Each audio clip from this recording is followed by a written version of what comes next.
এগ্ৰিনেক্সাছৰ ফালৰ পৰা সকলো ফাৰ্মাৰক নমস্কাৰ।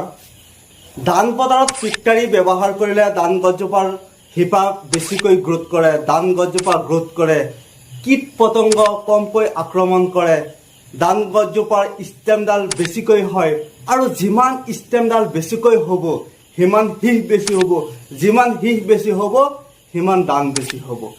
এই কথাবোৰ মোৰ নহয়, এই কথাবোৰ বিভিন্নজনৰ মতামত।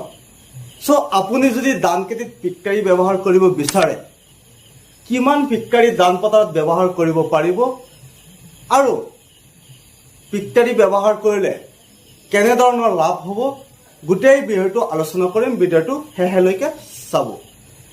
সো এগ্ৰিকালচাৰ বিজ্ঞান মতে পিটকাৰীত তিনিটা উপাদান আছে। এটা হৈছে পটাছিয়াম, 2 নম্বৰ হৈছে এলুমিনিয়াম আৰু 3 নম্বৰ হৈছে সালফেট। পটাছিয়াম, এলুমিনিয়াম, সালফেট এই তিনিটা উপাদান পোৱা যায় পিটকাৰী। প্ৰতি একৰ মাটিত আপোনালোকে 5 কেজি পিটকাৰী ব্যৱহাৰ কৰিব পাৰিব, তাতকৈ বেছি নহয়। কাৰণ পিটকাৰীত আছে এলুমিনিয়াম। এলুমিনিয়াম খেতিৰ বাবে উপযোগী নহয়। যদি কোনো খেতিত এলুমিনিয়াম বেছি পৰি যায়, বেছি হৈ যায়, মাটিত টক্সিচিটি বৃদ্ধি পায়। পিটকাৰী ব্যৱহাৰ কৰিলে 5 কেজিতকৈ বেছি আপোনালোকে ব্যৱহাৰ কৰিব নোৱাৰিব। এতিয়া আহক আমি চাই লওঁ 5 কেজি পিটকাৰীত পটাছ কিমান থাকে, এলুমিনিয়াম কিমান থাকে আৰু সালফাৰ কিমান থাকে। 5 কেজি পিটকাৰীত পটাছ থাকে মাত্ৰ 400 গ্ৰাম আৰু এলুমিনিয়াম থাকে 275 গ্ৰাম আৰু সালফাৰ থাকে 675 গ্ৰাম। এতিয়া আপোনালোকে কওকচোন, 1 একৰ মাটিত যদি আপোনালোকে 400 গ্ৰাম পটাছ দিয়ে আৰু 675 গ্ৰাম সালফাৰ ব্যৱহাৰ কৰে, 1 একৰ মাটিত হ'ব জানো? কোনো ৰিজাল্ট আপোনালোকে দেখা পাব? নহ'ব। মিনিমাম 1 একৰ মাটিত পটাছ ব্যৱহাৰ কৰিব লাগিব 10 কেজি আৰু সালফাৰ ব্যৱহাৰ কৰিব লাগিব 15 পৰা 16 কেজি। 10 কেজি পটাছ লাগে, 15 পৰা 16 কেজি সালফাৰ লাগে, পিটকাৰী আৰু বঢ়াই দিব লাগিব। প্ৰতি একৰ মাটিত 125 কেজি পিটকাৰী ব্যৱহাৰ কৰিব লাগিব।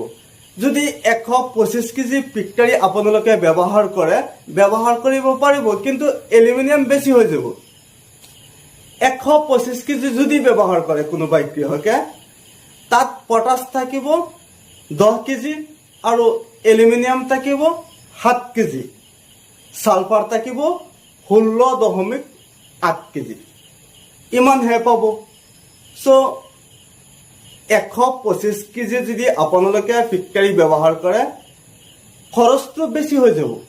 প্ৰতি কেজি পিটকাৰীৰ দাম 50 টকা। এতিয়া আপোনালোকে কেলকুলেশ্যন কৰিব পাৰে 125 কেজি পিটকাৰীৰ দাম কিমান আহিব। 6250 টকা আহিব। 6250 টকাত আপুনি পাই আছে 10 কেজি পটাছ আৰু 16 কেজি সালফাৰ। 6250 টকাত পাই আছে।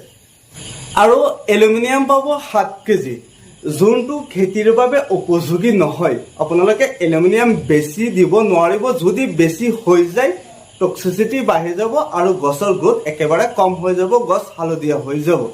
সো টকাও বেছি যাব, তাৰপিছত গছও নষ্ট হ'ব, ধান গছজোপা নষ্ট হ'ব পাৰে। যদি আপোনালোকে পটাছ ব্যৱহাৰ কৰিব বিচাৰে, তেনেহ'লে দোকানৰ পৰা, ডিলাৰৰ পৰা পটাছ ব্যৱহাৰ কৰিব পাৰিব। দাম আৰু বহুত কম আৰু পটাছিয়াম থাকে 60%। পিটকাৰীত যোনটো পটাছ পাব, পটাছৰ মাত্ৰা কম হয়। আৰু 1 বেগ সালফাৰ কিনিব পাৰিব 500 পৰা 600 টকা। সো আপোনাৰ টকাও বাচিব আৰু খেতিও ভাল থাকিব। সো পিটকাৰী ধান পথাৰত বা যিকোনো পথাৰত ব্যৱহাৰ কৰা উপযোগী নহয়। ব্যৱহাৰ কৰিলে টকাও নষ্ট হয় আৰু পথাৰখন নষ্ট হয়।